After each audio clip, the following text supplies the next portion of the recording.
Arranca la mesa del más allá. Señoras y señores, caballeros y bolitas, damas y todo el público que nos hace favor, hemos iniciado esta fabulosa y siempre sensacional.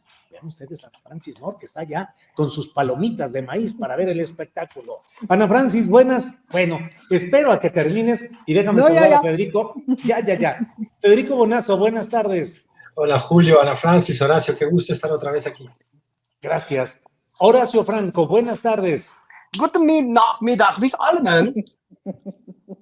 Es que saludé a todos en el idioma de mis tatarabuelos, porque tengo 1% de sangre judeo-europea. Entonces, por ahí alguien que saluda así en los idiomas de sus antecesores, yo saludo en Yiddish.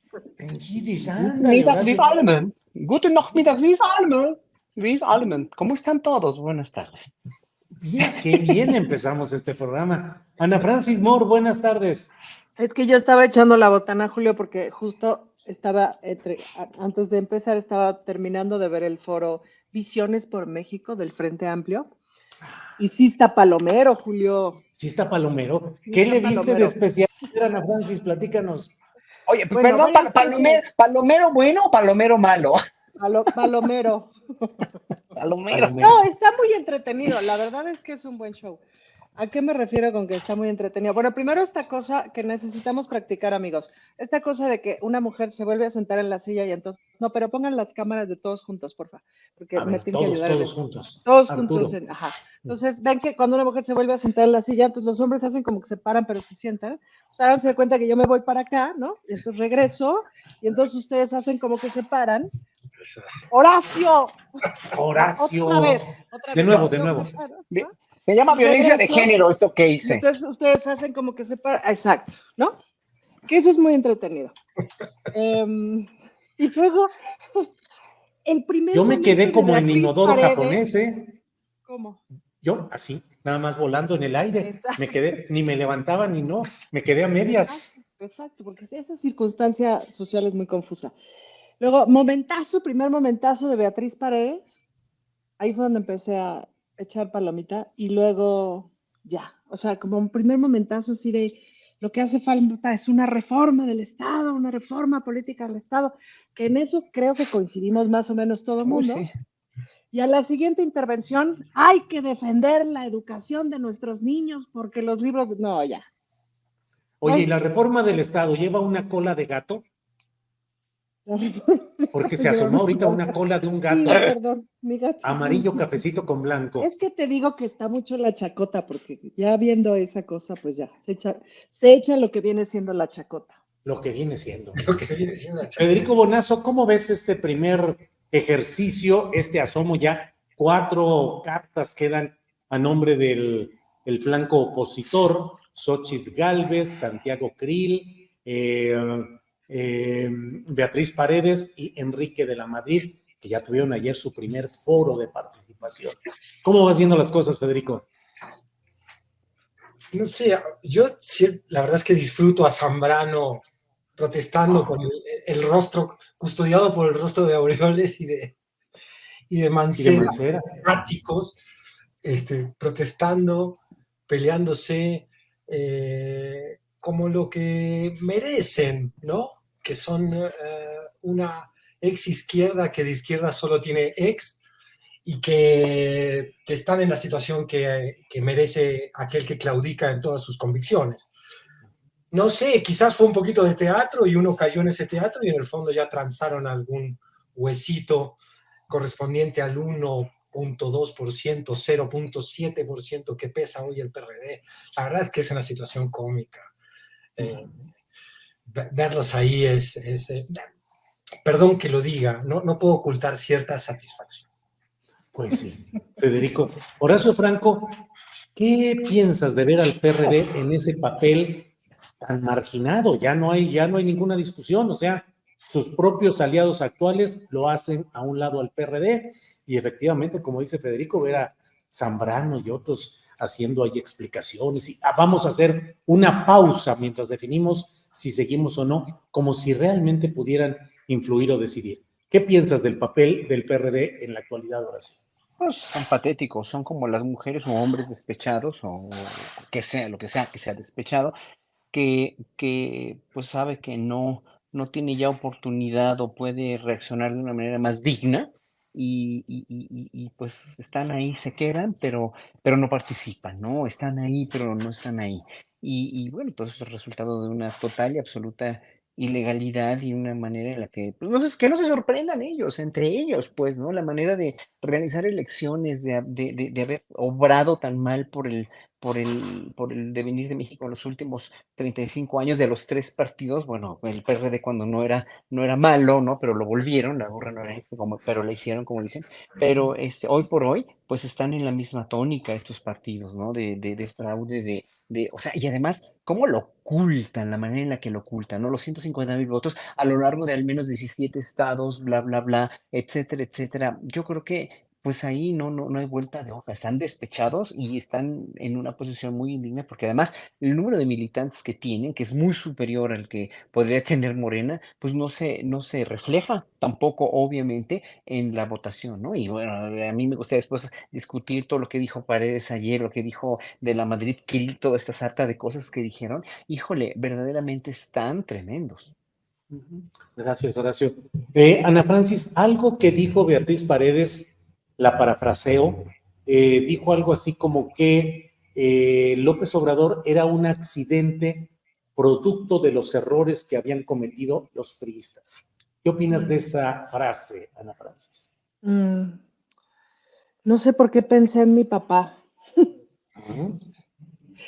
No sé si les he hablado, yo hablo mucho de mi papá porque me sirve mucho usar a mi papá, la figura de mi padre, como encarnación del priista. El priista, mi papá era priista, hoy sería un hombre de 85 años, para que chequen la generación a la que pertenece. Pero, pues sí, votaba por el PRI, leía el Excelsior, veía a Jacobo Saludowski, era un ingeniero y era bastante mujeriego y siempre tuvo por lo menos dos familias al mismo tiempo. Es el arquetipo, pues, ¿no? De esa masculinidad, de ese machismo, de ese patriarcado. Entonces, me parece que es una frase absolutamente narcisista, ¿no? Eh, pues también debe ser bien duro para el PRI. O sea, el PRI se autoconcibe como el formador de la nación. Y lo cierto es que el, el PRI marca una forma de hacer política, una forma de ser política, una forma de ser Estado, de ser gobierno. Y eso era lo que conocíamos.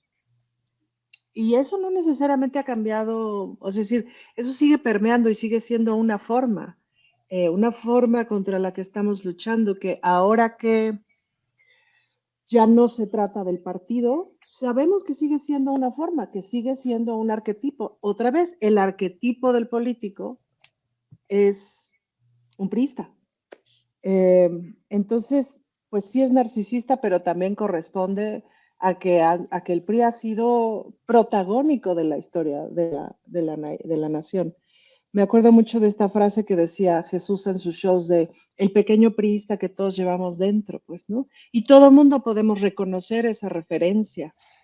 Pero bueno, también supongo que es parte de demeritar, es decir, el PRI, si contaríamos, no necesariamente contaríamos a Lázaro Cárdenas como parte del PRI. Me pregunto si el PRI habrá tenido en su historia un líder del tamaño de López Obrador, sospecho que no. Y eso debe ser un gran dolor, ¿no? Bien. Federico Bonazo.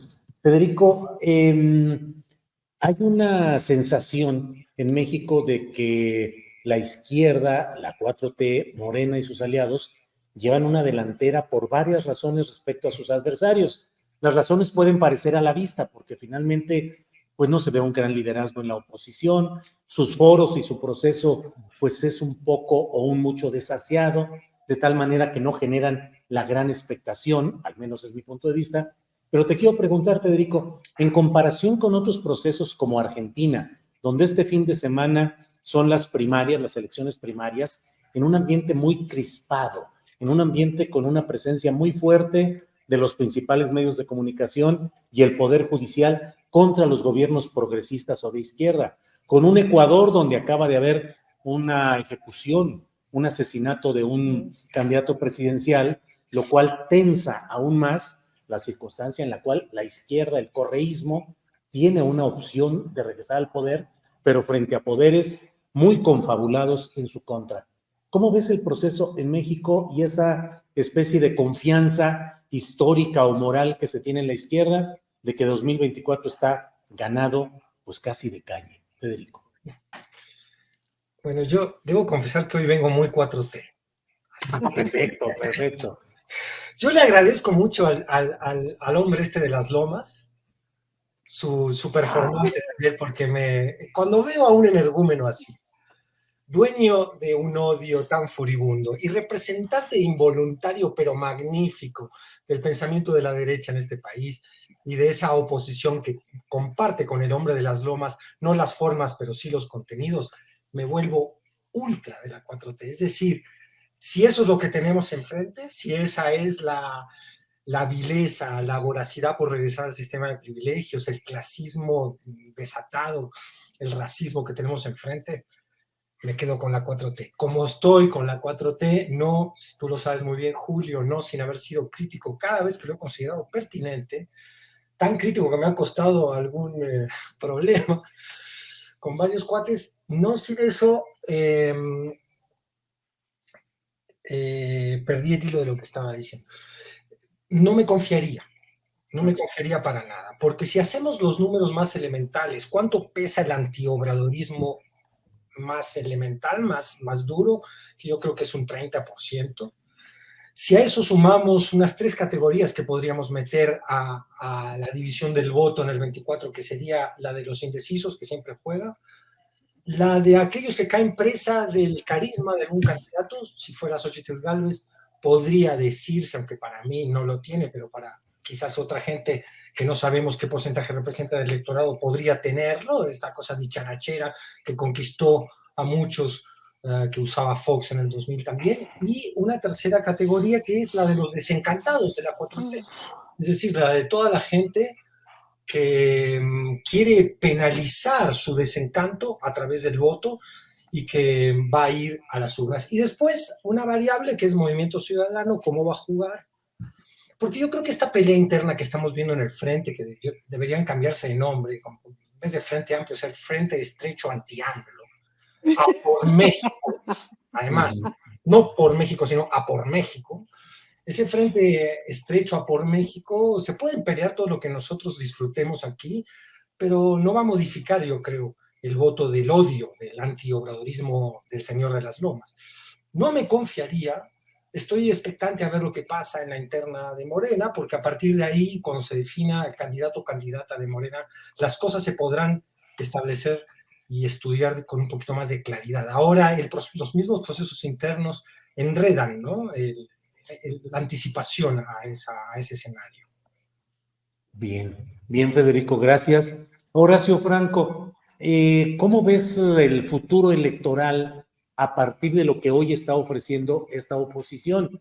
A ver, ahorita que entremos con Ana Francis Moore, a ver si nos da un detalle más de esos facetas o esas frases especiales que hayan dicho los aspirantes de la oposición. Pero ¿cómo ves el contraste entre la textura ideológica y la propuesta de estos aspirantes de oposición y los de la 4T?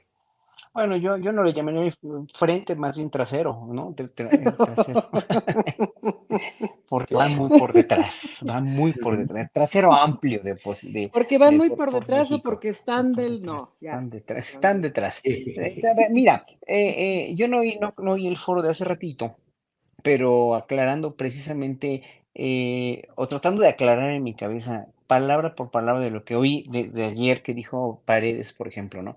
Una regresión autoritaria. O sea, como si el PRI no hubiera sido un partido autoritario, tremendamente, de veras, autoritario y represor en los 60s y en los 70s, a principios de los 70s, como si no hubiera sido el gobierno mexicano verdaderamente un detractor de los derechos humanos en este país y contra la izquierda, ¿no? Y contra cualquiera que se les pusiera enfrente, y hasta el sexenio pasado todavía, ¿no?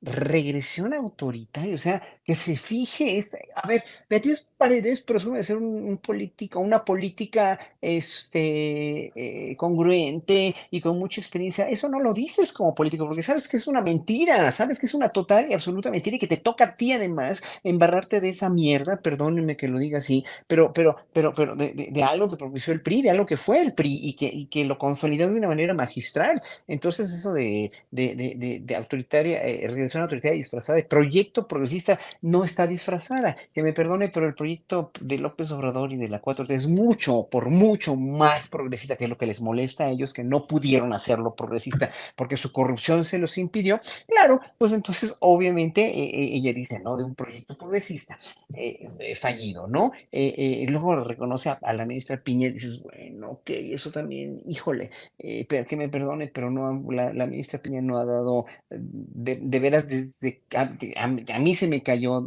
totalmente, no sabe ningún pedestal, pero yo estaba con el beneficio de la duda, pero desde que le liberan las cuentas la Suprema Corte a la esposa de García Luna, dices, bueno, el mero día del fallo, ¿verdad?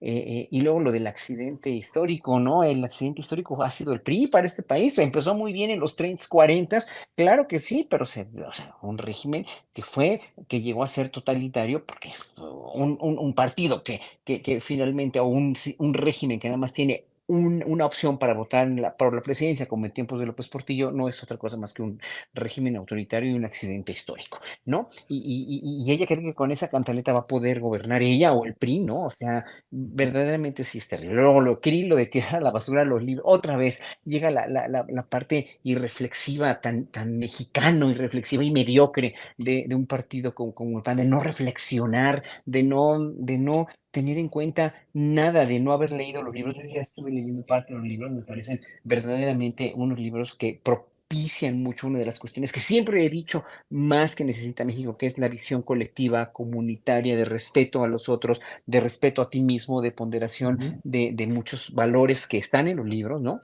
Y Claro. los quiere tirar a la basura. Luego de la Madrid dice que le da la mano y le da la mano a la mamá del Chapo y le da la espalda a las madres buscadoras. Bueno, las madres buscadoras también, y lo ha dicho el presidente, estamos trabajando en ello, pero ha sido muy difícil. Yo creo que eso de que le dio la mano a la mamá del Chapo ya es una historia muy contada, ¿no? Y luego dice que es una Sí, monarquía disfrazada de presidente. O sea, no, por favor, o sea, una claro, monarquía. ¿Cómo que una claro. monarquía? O sea, como si el presidente fuera el más débil jurídicamente que hemos tenido, pues ahora sí Sí, que tantas cuestiones Tantos judiciales que ha tenido. ataques. No, está sí. terrible. O sea, es que no dicen una cosa que sea verdad.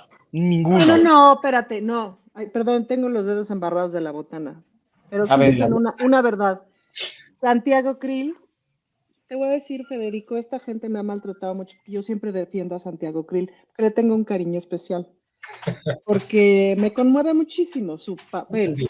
En esta historia me conmueve muchísimo. Y es víctima de un racismo permanente. A mí me angustia mucho sí. sus Y está casos. condenado a no pasar a la historia. Entonces, Santiago Krill dice esta frase fantástica, dice, la violencia mata.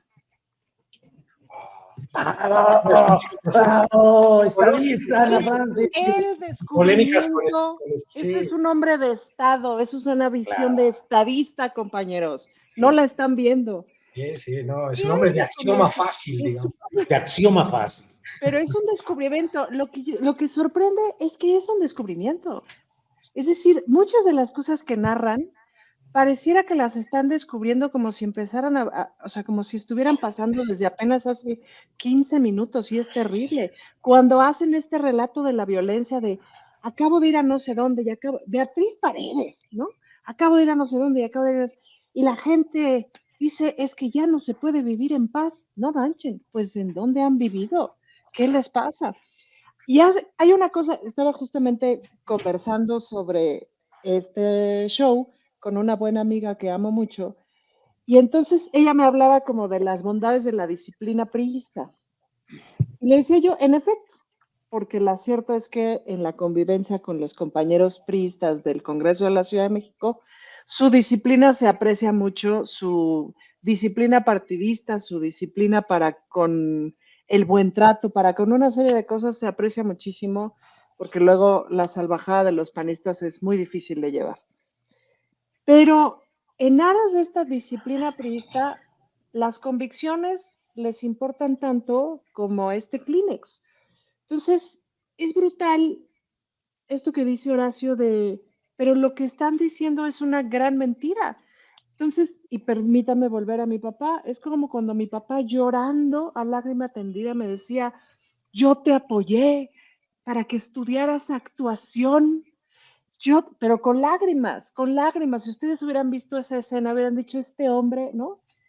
Y para que yo estudiara actuación me corrió de la casa y me quitó todo apoyo económico. Entonces yo le decía, papá, me corriste de la casa. No, y seguía llorando. Y era muy raro. Es muy raro que te mientan así, pues, ¿no? Porque es con mucha verdad. O sea, tú escuchas a Beatriz Paredes y dices, hermana, ¿a dónde vamos? Me pregunto, Julio, o sea, eso también forma parte de la cultura priista. El hacer política es mentir con convicción y entonces da susto, ¿no? Sí, de susto. Federico, ¿qué opinas de ese discurso, del discurso político en México que descansa mucho, como lo narra Ana Francis, en la simulación, en el engaño, en la vehemencia a sabiendas de que lo que dices es absolutamente falso, pero con vehemencia y con compromiso eres capaz de hacer los discursos arrolladores? Pero, ¿qué tanto ese discurso puede pegar? ¿Y qué tanto en México crees que de uno o de otro lado la exageración o la vehemencia pueden suplir el análisis político real, Federico? Yo creo que es un mal mundial, querido Julio, y no solo Mal mexicano. mundial. Y no conocen a Javier Milei, o sí lo conocen. Sí, sí, claro. Es el histrión más, es un tipo tan profundamente hipócrita, es un representante tan evidente del empresariado, es un brazo ejecutor o pretende serlo.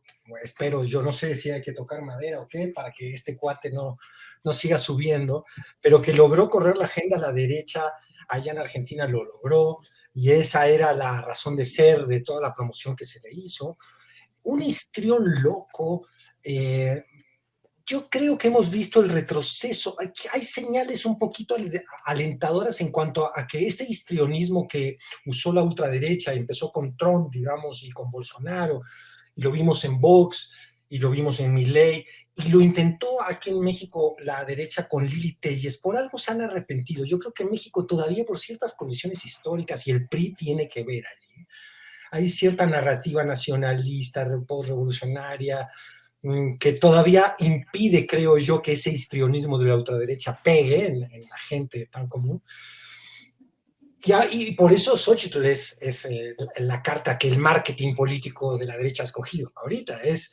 Pues vamos a irnos por alguien que esté disfrazada de popular, ¿no? Para intentar justo robar a unos porcentajes de esos 3 estadios de indecisos que yo me refería en la intervención pasada.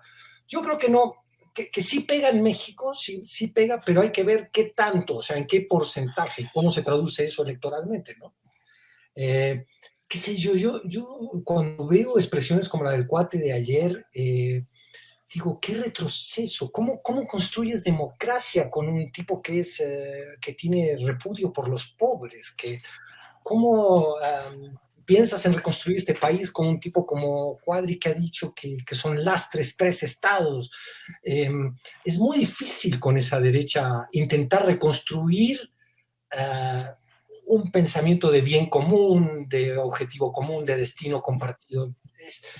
Parecieran querer ser exiliados políticos de un país que exige otro tipo de soluciones. Esa es la razón por la cual yo también creo que muchísima gente no se traga ese speech. Bien, Federico. Horacio Franco, y sin embargo, ¿qué tanto avanza la narrativa antiobradorista, al menos en sectores medios, en sectores que antes apoyaban a López Obrador y ahora dicen estar decepcionados? ¿Qué tanto avanza todo ello, Horacio? No, en un momento dado van a ver que yo creo que el año que entra, ya, con toda la obra pública que viene que va a develarse, ¿no? Con toda la cuestión de lo que está pasando día a día con las estadísticas mismas, etcétera, etcétera. Además, lo de la violencia, ¿no? Que dicen que se ha incrementado y todo lo demás, y pues las gráficas dicen otra cosa también, ¿no? O sea, lo está mostrando diario. Pero si esta gente no ve la mañanera o si esta gente se informa en los medios no alternativos como el tuyo o como otros tantos que finalmente son más objetivos, sí existe el peligro de que exista la misma vorágine de,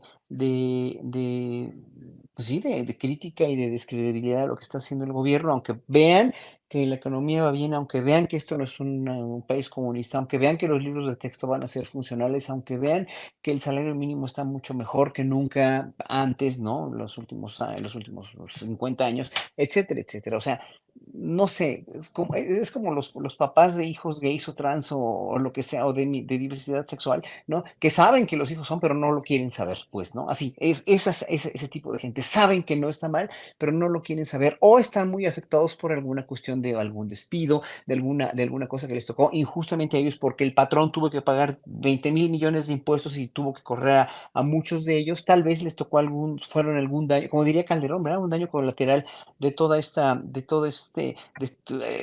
que además no nos hagamos idiotas. Por favor, los empresarios no han perdido nada. Los empresarios, los ricos en este país siguen siendo ricos, tal vez un poco menos, tal vez con menos, tal vez no puedan mantener a 20,000 generaciones, sino a 18,500 generaciones de aquí a 18,500 generaciones. Tal vez 1,500 generaciones, pobrecitos, van a tener que trabajar.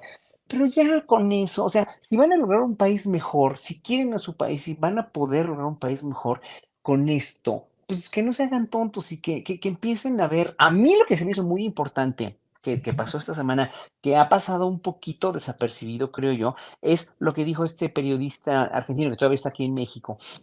No me acuerdo su nombre, pero es Abel, Abel, sí. Un tipazo que le hizo manita de puerco al presidente para que hiciera una convención americana o latinoamericana de medios alternativos en YouTube y en otras redes, para que finalmente tuvieran un poquito más de peso y tuvieran más exposición, porque este presidente tiene el 90 tantos por ciento de medios convencionales en su contra, ¿no? Y son igual que lo que hace ratito platicaba de la oposición, propagan puras mentiras. Entonces es el problema. Entonces, o sea, cómo vaya avanzando la cuestión de la derecha en la credibilidad o no, va a depender también de mucho de esto que la gente tiene, o los que estamos en medios alternativos, tenemos que difundirlos, nada más, difundir, difundir, difundir y más difundir. Como las mentiras de los libros de texto que en verdad son grotescas y son terribles, porque ya una vez leyéndolos dices, es que no manches. Yo sí quisiera un país así, yo sí quisiera un sistema donde precisamente la colectividad que es tan deplorable que hicieron de la colectividad mexicana y de la educación y de la alimentación y de la chatarrización de la cultura, hicieron de veras una constante. Estos libros los están tratando de derrumbar y de derribar claro. todas estas cuestiones. Bien, bien, Horacio. Ana Francis, veo que estás como muy dispuesta a dar una opinión que no sé cuál sea, así es que adelante con lo que quieras decir. Es que ya no pude terminar de hablar de Santiago porque ya no hay mucho más que decir. No, en realidad es que estaba pensando un poco en los roles que jugaron, porque fue como, se mira bastante orquestado, ¿no? Es como volver a escuchar las mismas babosadas que lees en, ¿no? Las primeras planas, no sé qué, pues las volvieron a decir, no le echaron nada nuevo, salvo mi querida Beatriz Paredes en ciertos pedacitos, y esta síntesis de Santiago como La violencia mata, que siempre son una belleza. Pero el personaje de Enrique de la Madrid, que yo lo descubrí en realidad cuando escuché de su propia boquita decir esto del adopta a un mexicano, ¿se acuerdan de esta propuesta Sí, que tiene de que un millonario adopte a un pobre? Y que sí. la vi además en Largo Aliento con Sabina Berman, con Viri Ríos, y que me acuerdo perfecto de la cara de Viri Ríos como de no está hablando en serio, de esto no puede ser, o sea, no podemos seguir pensando, ¿cómo? ¿Por qué no?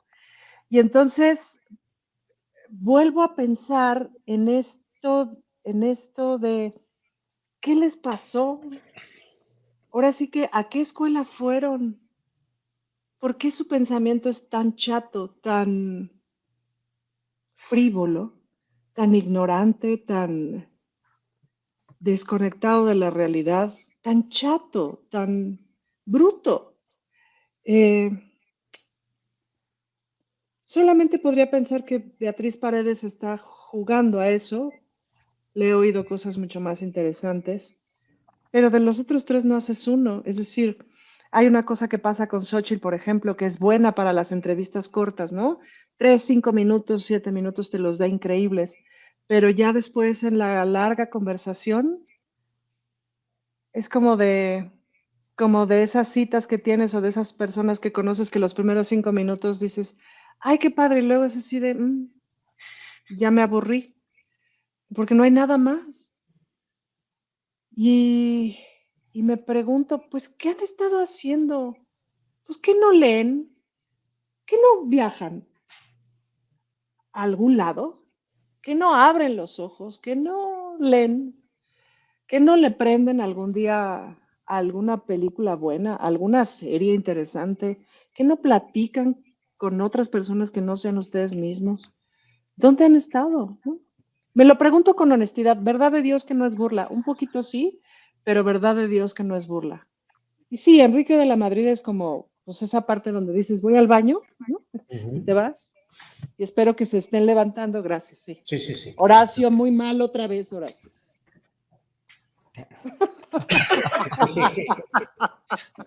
Y ya. Ana Francis. Estaba yo acá, mira, estaba yo Sí, sí. a mis anchas. Sí, sí. Federico, ¿por qué esa anemia intelectual, ideológica y organizativa de la oposición mexicana? Cuando, al menos eso lo digo yo, pues habría puntos en los cuales sí se podría montar una narrativa y un proyecto y un programa que realmente respondiera a esos intereses de ese grupo y a su propuesta ante la gente, pero pareciera que hay ese raquitismo intelectual, Federico. Sí, hay un provincianismo de derecha, ¿no? Que es el que muy bien describió de manera inmejorable Ana Francis recién. Es decir, viven en una burbuja, cuando viajan se mueven en una burbuja, van a, qué sé yo, suponte a Italia, jamás se meterán en un barrio pobre de Roma a ver qué piensa el romano común. Ese provincianismo se nota y aparte creo que hay una cuestión generacional.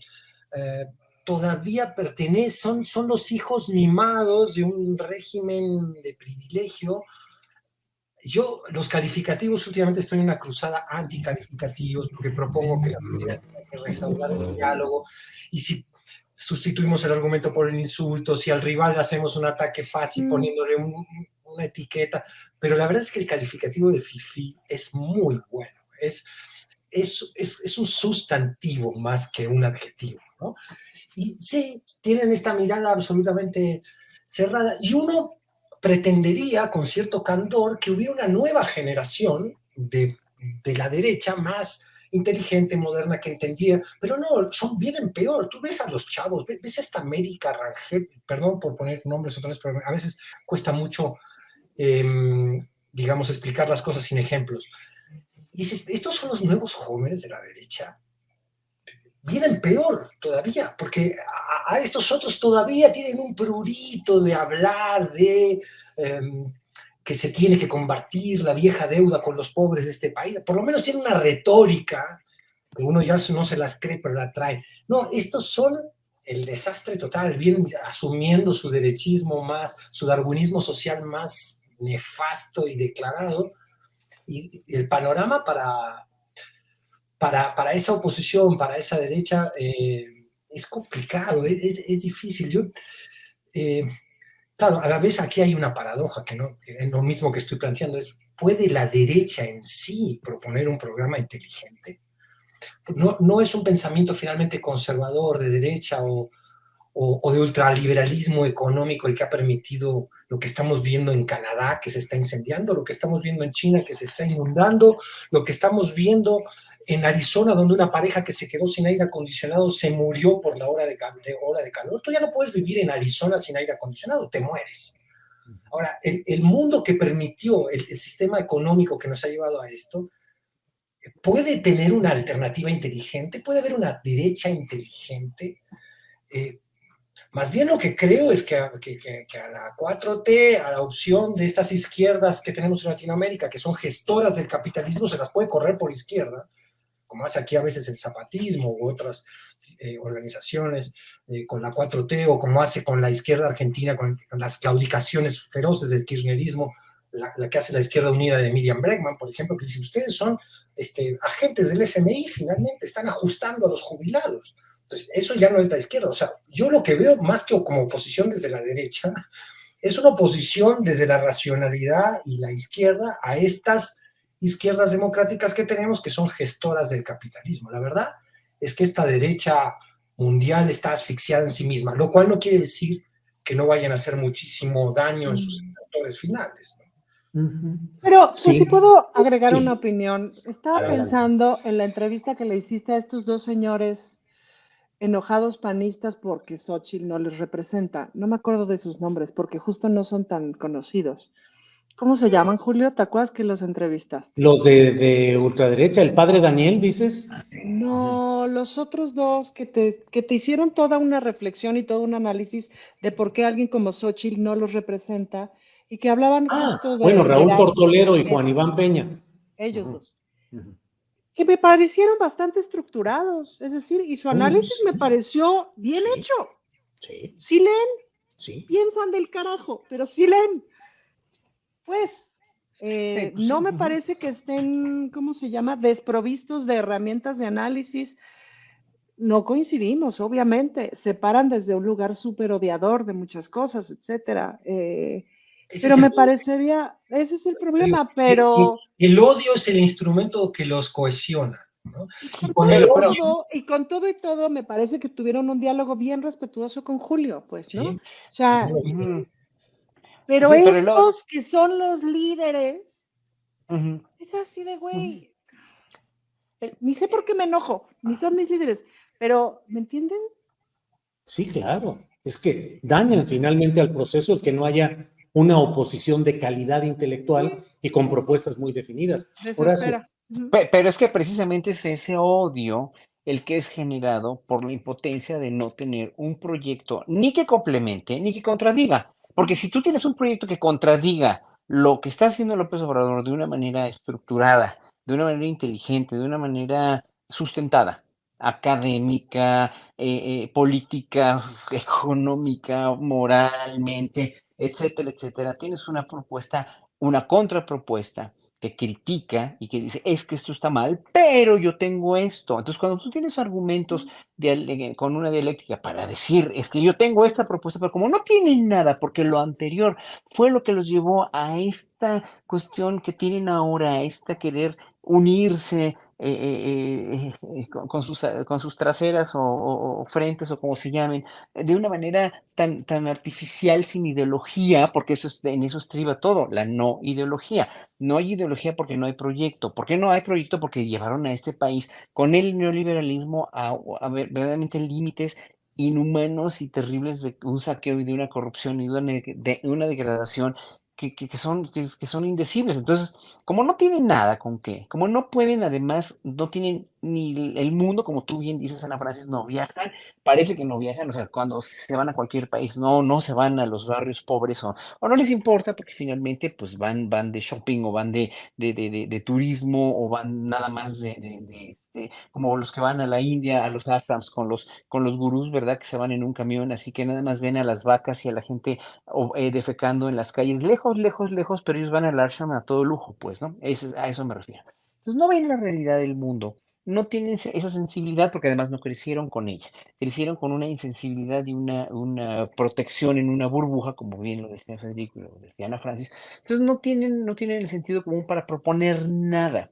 Entonces por eso les viene el odio, por la impotencia. Cuando tú estás impotente, estás despechado, estás despojado de todos los privilegios que tenías, te viene un odio que es racional, que es lógico que te venga, pero en un momento dado, pues vas a ver que por ahí no va la cosa. Es nada más eso, un odio proveniente de la pérdida de todo eso que dije. El problema no son ellos, el problema es la gente que les cree y otra vez vamos a lo mismo. Claro, les creen porque están viendo los medios pagados por ellos, los medios chayoteros o como les quieran llamar, y no tienen otro tipo de información. Y es hora, hoy por hoy, de hacer convenciones, de hacer uniones, de hacer difusiones de todo esto que está pasando. Casi subrepticiamente, si quieren, bajita la mano, mándenles un WhatsApp a la gente, que lo vea o no lo vea, pero ya están expuestos a el no verse expuesto a información correcta es lo que finalmente, como estuvimos así manipulados por años y años y años en el pueblo de México, es lo que dio a luz a un pueblo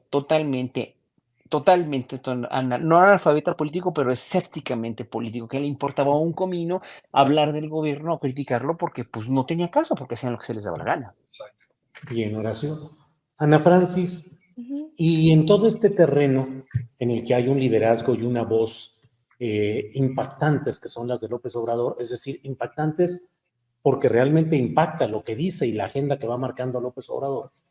Pero, ¿qué tanto desde la 4T y desde Morena se han creado los nuevos cuadros que puedan ofrecer en esta coyuntura electoral que viene una continuidad, no solo a nivel de la candidatura presidencial, sino abajo, senadurías, diputaciones federales, congresos, gobiernos estatales? ¿Qué tanto se ha podido avanzar o qué tanto vamos ahí estancados? ¿Qué tanto se han formado nuevos líderes y nuevos ideólogos? ¿Dónde están los ideólogos hoy de la 4T? Es que están en todos lados, Julio. Es un momento bien interesante y bien apasionante. Ahorita, justo por lo de la construcción del proyecto de nación, estoy conversando con un montón de personas, militancia de la diversidad sexual, militancia dentro de Morena y no militantes de Morena, sino activistas de la diversidad sexual, etcétera. Pues yo tomando nota de ontamos que hace falta, ¿no? Que es básicamente el trabajo que me toca hacer ahorita. Y hay unas ideas brillantes y gente brillante en todos lados. Toda la chaviza involucrada, chaviza entre los 20 y los 35 años, involucrada en hacer que Morena trabaje, en hacer que todo lo que hace Morena funcione, porque es un ejército de personas jóvenes quienes escriben, quienes le talachean, quienes redactan, quienes juntan, quienes se juntan, quienes organizan, quienes hacen, quienes suben, quienes bajan, quienes hacen la asamblea, quienes toman la votación, quienes no sé qué, ¿no? Toda esa banda, híjole, me tienen muy impresionada por la convicción, por la verdad, por los principios que están defendiendo, porque saben, y bueno, eso sí, vaya que han leído, y hayan viajado a donde hayan viajado, han abierto los ojos y traen otro chip y traen otra onda. Y ahí me parece que está el grueso del cambio cultural.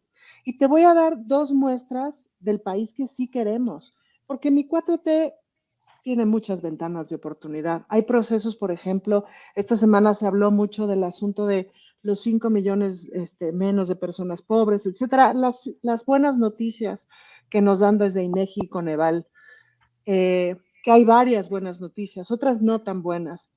Pero todavía, es decir, pues todavía hay 50 millones de pobres, me explico, todavía falta un montón. Y muchos nos preguntamos si no podría haber habido movimientos más decisivos hacia allá, pues, ¿no? Es decir, que pudieran sacar a más personas de la pobreza, no lo sé. Es decir, está esa conversación. Pero lo que pasó con el arresto del fiscal de Morelos, por ejemplo, es decir, que se arreste a un fiscal porque falsifica cosas para ocultar un feminicidio y entonces por haber accionado mal se le arresta, ese sí es el México que yo quiero. Y eso está haciendo esas personas que lograron eso, que es decir, la Fiscalía de la Ciudad de México y todo su equipo, que además las conoces, y la más taruga te arma una tele a colores, ¿no? Ese, vaya que son cuadros. ¿Son famosas? No. ¿Salen en la tele? Puta, claro que no. Las entrevistas, bueno, ni se diga. Obvio no. Pero están gruesas. Y los libros de texto, híjole, es que no solamente no es solo lo que dice la oposición, sino son una gran cosa. Esa es parte del país que sí quiero. Esa es parte del país por el que votamos en el 2018. No, no todo lo que hace la 4T es parte de ese país que sí queremos. Pero estas dos muestras y esa construcción de los libros de texto no es Marx Arriaga, es un montón de personas involucradas en ese proceso y en ese proyecto. Muchísima gente, desde los maestros y maestras. Claro, también en el asunto de la pandemia que me tocó participar como guionista en el programa de Aprende en Casa, y que conviví con un montón de maestros de secundaria de todo el país por Zoom, híjole, encontré una mística que yo pensé que no existía, que no, pues claro, la misma mística que me tocó a mí cuando estudié la secundaria, pero que con tanto rollo que nos echaron, con tanta mala información, con tanto enojo que hubo por parte de los maestros por el maltrato neoliberal de tantos años, yo dije, o sea, esta idea que dijo Claudio X González en algún momento de los maestros son unos delincuentes y no sé qué, no sé qué, esta idea logró permear en toda la sociedad, pues, ¿no? Muchos le perdimos la fe al magisterio. Y para mí ese proceso fue muy impresionante justamente por reconocer mi estupidez, pues, por reconocer que me tragué esa mentira y volver a descubrir en esos maestros, pues sí, la mística con la que me educaron. Entonces, claro que hay eso. Bien, gracias Ana Francis. Federico, ¿qué tanto toda esta aspiración y esta construcción y movilización, intensidad en un movimiento social como la 4T, qué tanto permea hacia la construcción del poder político representativo en senadurías, en diputaciones, en gubernaturas, en la propia integración de órganos de gobierno? Es decir, qué tanto esa aspiración puede pasar por los filtros de la política verdadera y pragmática para convertirse en opción de gobierno, o que tanto se diluyen y finalmente quedan representantes oportunistas de esas corrientes que deberían haber sido desplazadas. Federico. Julio, eres un maestro de la pregunta-respuesta. Es mañosito, Eres es mañosito. pregunta disfrazada de pregunta y llevar la respuesta. Pues, demonios, no hay muchos ejemplos cercanos en la historia en nuestro continente que nos animen a ser muy optimistas con eso. Por las reglas del poder, porque la vocación de un chavo idealista. Antes quiero decir algo, me gustó mucho escuchar a Ana Francis, porque a veces uno clavado más en el estudio de las variables de la realidad a través de las noticias de la compu, pierde el contacto con la militancia. Ella lo tiene directo y es muy estimulante. Y yo cuando voy, a veces me invitan, tengo el privilegio de ir a dar una charla a un CCH o a tocar en uno de mis conciertos y quedarme cotorreando con la gente. Ahí sí me doy cuenta que hay una vitalidad en los jóvenes que entienden con mucha mayor profundidad la realidad política que tienen hoy de lo que la entendían quizás en mi generación, y esa es una virtud, y hay que también es algo para elogiar de la 4T. Yo creo que ha instalado voluntaria e involuntariamente una discusión pública como sin precedentes en este país. Cuando entras en contacto con esos chavos alertas, enterados, la misma charla con mis hijos a la hora de la comida,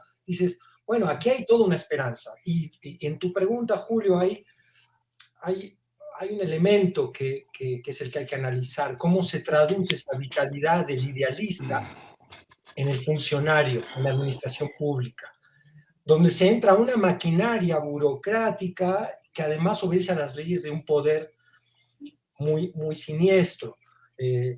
Cuando vemos que Morena se contamina de tantas personas que son aquel que encarnan aquello mismo que se debía combatir, dices, bueno, ¿cuál es el camino?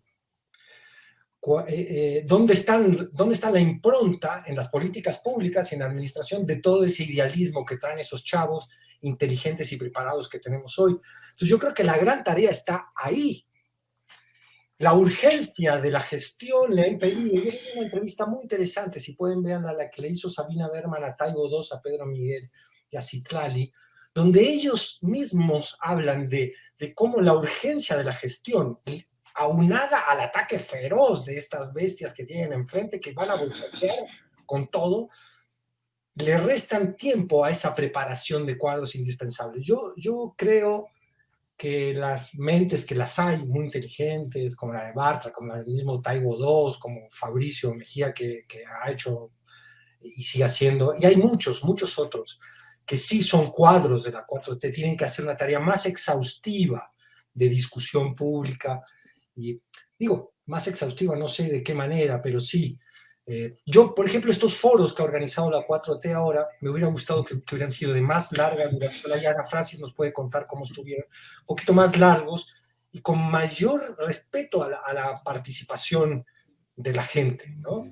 Pero es un buen camino, es un buen intento por expandir una generación de cuadros. La misma gente, la 4T inteligente, te lo dice, que faltan cuadros. Cuando tú ves la administración pública, dices, ¿por qué está este cuate aquí?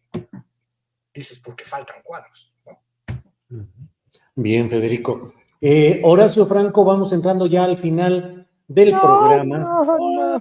Vamos a ponerle segundo piso. Horacio, vamos entrando a la gustada sección de los postrecitos, el tema que quieras plantear, lo que quieras analizar. Adelante, por favor, Horacio. Me agarraste en curva porque pensaba yo seguir un poquito con lo que decía Federico de la política, contestándole mucho. Mira, veo, el público está muy activo como siempre, ¿no? Aquí en el chat, diciendo que somos igual de adoradores. Otra vez la palabra adorador, otra vez la palabra palero, otra vez la palabra de López Obrador y de la 4T. Pues fíjese que no, o sea, yo en lo personal veo muchas cosas que no me gustan cuando arropa al gobernador de Morelos y dice que es un buen gobernador, ¿no? Cuando pues el mismo Félix Salgado Macedonio, cuando el mismo, si quieren el Gómez Urrutia, que bueno, la historia que sabemos, o hasta el Bartlett mismo, el señor Bartlett mismo, el, el, el, ¿quién más, por ejemplo? O sea, cuando veo cómo arropa toda esa gente, incluso, pues ya con el libro de Hernán Gómez me cambió totalmente la visión que tenía yo de Julio Scherer Ibarra, obviamente, ¿no? En fin, todas estas cuestiones que dices, bueno, Gers Manero, por favor, no, ni hablemos de eso, ¿no? Y cómo salió también, pues cómo salieron muchas gentes del gabinete también, ¿no? O Arturo Herrera, por ejemplo, ¿no? Como también lo ponderaba, digo, no podía ser de otra forma porque era su secretario de Hacienda, pero hay cosas que no podemos no estar de acuerdo, sí, pero hay cosas que debemos razonar objetivamente, o sea, no todo nos tiene que gustar. Es como cuando tú te casas con alguien, en un momento dado ya después o te enrolas con alguien en una relación sentimental, ay, empieza a descubrir después cositas que no te van a gustar, ¿no? Que ronca, que lo que sea, ¿no? Que se echa gases en las noches y que te despierta con ronquidos o que no te gusta cómo come o bla, bla, bla. Ok. Pero en un momento dado, tú te casas con el paquete completo de la persona con la cual escogiste. Bueno, nosotros escogimos a este gobierno, la mayoría de los mexicanos, más de 30 millones. Pues tenemos que aceptar que no todo lo que esté pasando nos tiene que gustar al 100%, pero sí tenemos que ver por qué lo escogimos. O sea, cuando uno tiene memoria histórica para atrás y ves el país que teníamos antes y ves el país que estamos teniendo ahora después de un comienzo de una transformación que se está empezando, porque también me han echado mucho de que, ¿cómo es posible que en 4 años no se ve nada? Pues no se va a ver, se va a ver en 10, en 12 años de gobiernos de izquierda si queremos tener un país transformado. Esos son los cimientos, y lo dice el mismo López Obrador, pero la gente no lo ve, no lo entiende. En fin, no podemos, no podemos exigir que todo el mundo piense igual, pero en realidad no, o sea, en realidad lo que hay que hacer es tener memoria y conciencia histórica de dónde venimos y hacia dónde vamos. Y esta monarquía de la que habla tan imberbemente, tan verdaderamente, tan de bote pronto y tan impulsiva e irreflexivamente de la Madrid, porque es una pura irreflexión, pues es resultado de una ceguera o de una conveniencia que quiere total y absolutamente irracionales, ¿no? Nada más, este es mi postrecito. Bien, Horacio, gracias. Ana Francis Moore, postrecito, por favor. Postrecito. Bueno, pues entrados en estos gastos del proyecto de nación, pues recomendarles que vayan a alguna de las 300 y tantas asambleas que van a ocurrir en todo el país este domingo, justo donde se discutirán los temas que se vieron en los foros la semana pasada, y agarre su agenda en este momento y apártese por favor el día 20, que es de este domingo al otro, porque en la mañana voy a participar en el foro de mujeres y en la tarde, que es justamente ese, en el foro nacional, y en la tarde me toca coordinar el siguiente foro que es sobre, yo le puse construyendo la revolución desde el amor, la sexualidad y la diversidad. Porque además vamos a hablar del elefante en la habitación, que es cómo miramos la sexualidad para la política pública, que si me apuran, en realidad es el problema que está detrás de los libros de texto. Este no es un pretexto de la oposición como los tantos otros para atacar a la 4T. Este es un mandato de las fuerzas conservadoras que quitan anuncios de donde participamos Horacio y yo, que quitan anuncios donde hay alguien que es LGBTI participando, que quitan el dinero, que son esas llamadas telefónicas de las que nunca nos enteramos, ¿no? Que es esa intervención de los obispos que nunca nos enteramos, esas llamadas de los obispos a ciertos políticos de las que nunca nos enteramos. Eso es lo que está realmente detrás de los libros de texto otra vez. Entonces, vale la pena que se lo anoten domingo 20, se pueden enchufar de Zoom o pueden ir al Instituto Nacional de Formación Política, pero esténse muy pendientes porque van a estar buenas las discusiones. Estas reuniones, Ana Francis, estos foros, ¿los organiza específicamente Morena, pero puede asistir cualquier persona o cómo es? Así es, sí, los organiza Morena desde el Instituto Nacional de Formación Política, que es una chulada, y son híbridos y son bien, o sea, funciona muy bien la hibridez, porque justo pues asiste personas de todo el país. El instituto tiene muy buenas instalaciones y tiene muy buena resuelta. Gracias a este ejército de personas jóvenes capaces que les estoy hablando, lo resuelven de veras de manera, lo resuelven mejor que la Ibero. Entonces, bueno, pues eso, son discusiones híbridas en donde además hay espacio de participación real. Es lo más comunitario que yo he visto. Lo más comunitario que se pueda, seguramente se podrá más, pero por lo tanto es lo más comunitario y participativo que yo he visto. Bueno, pues hasta aquí llegamos en el tramo correspondiente a la reproducción que hace Canal 22, a quien agradecemos que reproduzca este espacio. Así es que hasta aquí llegamos, Canal 22, la mesa del más allá, y vamos con el postrecito de Federico Bonazo para ir cerrando nuestro programa. Federico, gracias. por favor.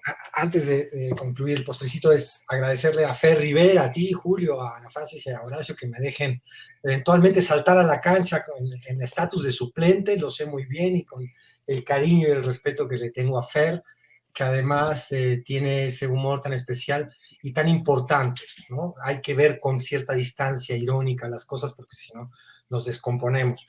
Otra cosa, lo que decía Horacio de la gente que está poniendo comentarios, no los he visto, me parece muy bien que difieran con lo que estamos diciendo aquí. Lo único que me animo a decirle a estos interlocutores, porque así los considero, es que no caigamos en el binarismo, que nos está haciendo mucho daño a la hora de analizar la vida y la realidad política. No es todo bueno, es lo que decía Horacio, no es todo bueno o todo malo. Entendamos en qué puntos estamos en contra o en qué puntos estamos en desacuerdo y desarrollemos argumentos. Creo que es la mejor manera. Y luego, si me lo permites, querido Julio, quiero hacer un anuncio de un concierto muy especial que va a haber en la Feria del Libro de la UACM ahora el día 25 de agosto a las 7 de la tarde. Se conmemora el 50 aniversario del golpe de Estado en Chile contra Allende. Y en la Feria del Libro de la UACM hace un concierto en homenaje a Allende y recordando este tristísimo evento de nuestra historia latinoamericana. Va a estar allí Santiago Bem, que es mi colega de toda la vida, mi partner en El Juguete Rabioso, que es un gran compositor, y El Juguete Rabioso, mi banda que eventualmente resucita para este tipo de cosas, también se va a echar un palomazo, así que el 25 de agosto en las instalaciones de la UACM, en el plantel del Valle, los que quieran ir, será un gustazo encontrarlos por ahí.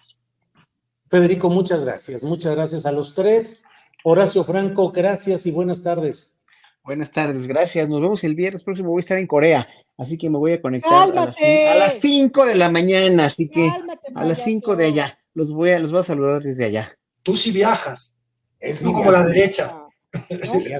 ¿No? Yo soy un derecho izquierdoso. Pero puedo agregar una cosa. A ver, yo cuando voy de vacaciones no voy a los lugares pobres de donde voy de vacaciones. Pero nada más es que se trata de abrir los ojos. Claro. Abrir los ojos. Totalmente. Porque además no es como que no hubiera pobreza en todos lados.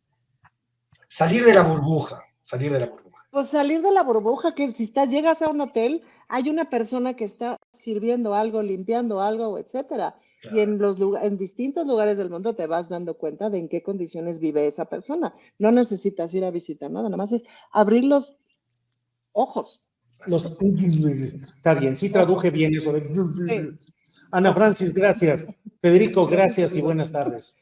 Nos Chao, traes Luis. una cocada de allá, Horacio. Una Así. camiseta Órale. que diga. Oye, a ver si no falla la tecnología en un país como Corea. Ojalá que no, espero que Claro no, pero que bueno, se supone yo no tengo sangre coreana, si no me despedí en coreano, como ciertos políticos. Exacto, es para la Pero próxima. Sí, así es para la Pero- próxima. Ahí te vemos. Oye. Bien, Ahí se- gracias. Hasta pronto Adiós. los tres. Hasta luego.